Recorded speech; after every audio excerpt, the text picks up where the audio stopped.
President Lee, fellow Rotarians, last year I was tasked with chairing the External Communications Committee. While I accepted the opportunity with great enthusiasm, it has certainly been one of the more challenging roles I have held. Supported by an excellent committee, we quickly identified the role of the External Communications Committee as a public interface, tasked with further developing an awareness of the Rotary Club of Wellington's brand and activities across the community. Our objective is that the External Communications Committee reach will further develop and enhance the profile of the Rotary Club of Wellington and the immediate community, and will increase public participation in the community projects we support and undertake. Our execution strategy was that through the public's involvement in the club's projects and events, we might increase membership.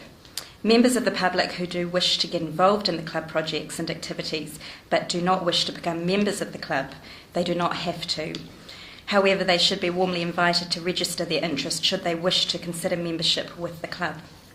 The committee decided to focus our external community advocacy across three key activities: jumbo tennis, the annual tree planting, and the Tiaro Health Clinic. We set about to identify forums to inform the public about our involvement with these key events. Despite contacting the local papers and meeting with various reporters from the Dom Post, we were not successful in obtaining any support. It has become apparent that the best form of external communications is word of mouth.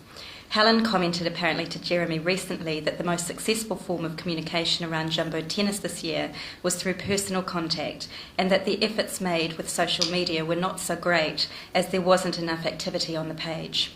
In terms of the annual tree planting, Brian has worked with the tree planting team to identify the key messages for promotion and to identify relevant communication channels such as the Wellington City Council newsletters and Clyde Quay School newsletters.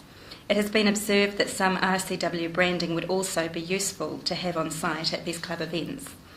Regarding the Tiaro Health Clinic, Keith is currently in communications with Joan to better understand the communication mediums the clinic uses that the club might be able to tell their story through and have a presence in.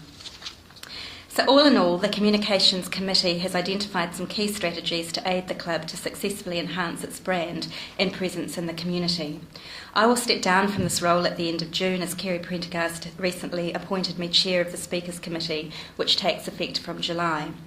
We have identified two focuses for Kerry's term as President, the first being entrepreneurship, an exciting story in Wellington, and the second being education and research. In the second half of Kerry's term as President, the club will be privileged to hear from experts across the following topics: the development of early childhood education, mainstream education, integration from school to university and from university into the real world, what is the role of the university, online education and technology, teacher education programs, lifelong learning and maintaining that learning, internationalisation of education, business school accredited programs. Both Fraser Allen at Victoria University and James Chapman from Massey University, a contact of Russ Ballard's, have been very supportive in aligning the club with the relevant experts to speak on these topics.